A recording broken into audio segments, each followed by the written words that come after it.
Chères Saint-Franciscaines et chers Saint-Franciscains, dès le 15 mars prochain, vous élirez vos conseillers municipaux et communautaires. Saint-François, c'est une histoire d'amour qui dure depuis toujours.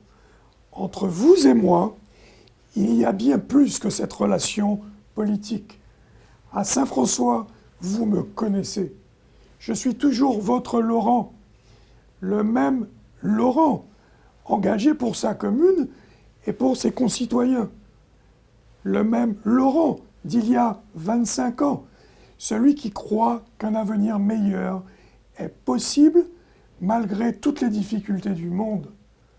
Le même Laurent nourri de l'énergie saint-franciscaine, de son histoire, de ses grandes femmes et hommes, pour inscrire notre ville sur la carte de l'excellence guadeloupéenne.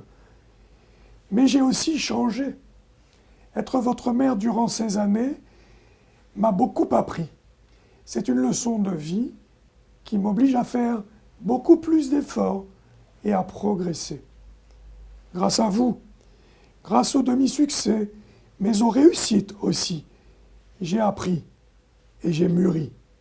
Aujourd'hui, je demeure toujours votre Laurent, le fils de Saint-François, votre serviteur.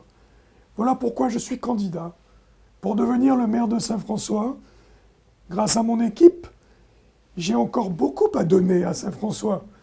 Et nous souhaitons devenir une capitale caribéenne où le développement profite à toutes et à tous. Pour réaliser cet objectif, nous avons agi et creusé des fondations pour assurer la solidité de notre édifice. Il s'agissait tout d'abord de remettre en ordre de marche nos services publics, de rétablir le lien avec toute notre population et les associations, de réhabiliter progressivement les équipements communaux avec l'accord de tous. C'est une continuité pour bâtir avec vous. Nous avons consenti des efforts pour affirmer notre vision jusqu'à l'échelle de notre nouvelle communauté d'agglomération, la Riviera du Levant. Je suis convaincu que notre agglomération agira pour que notre population obtienne des services publics de bonne qualité. Des efforts permanents avec le Centre communal d'action sociale ont produit de bons résultats sur le renforcement de la solidarité en faveur des personnes âgées et des familles vulnérables. En matière de sécurité locale, la police municipale et le Conseil local de sécurité et de prévention contre la délinquance ont aussi réussi de très bons résultats. Nous avons réussi, mais nous avons aussi réalisé des opérations financières calculées et stratégiques avec l'achat d'un terrain garantissant la destination touristique et hôtelière. Tout cela doit nous permettre de réaliser notre idéal saint-franciscain.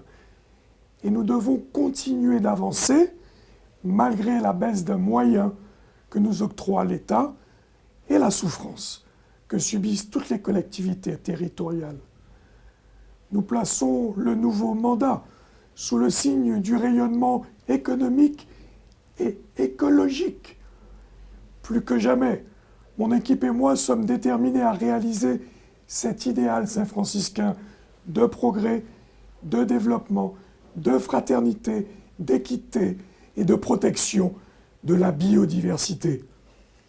Pour ce faire, nous continuerons de renforcer l'attractivité de Saint-François pour créer de l'emploi pour les Saint-Franciscains. Je suis persuadé que nous obtiendrons enfin la labellisation de grand site national protégé pour la Pointe des Châteaux. Enfin, il nous faudra faire preuve d'innovation pour relancer et maximiser toutes les activités économiques situées sur le domaine public. Je pense notamment à l'aérodrome, à la marina, au lagon, à la base nautique et au golf. Voilà, bien sûr, tous ces grands projets et cette détermination, ce volontarisme renouvelé qui m'appelle à vous le 15 mars, à vous demander de voter, de faire voter pour l'Union pour Saint-François que je conduis. Vive Saint-François, Saint-François que j'aime de tout cœur.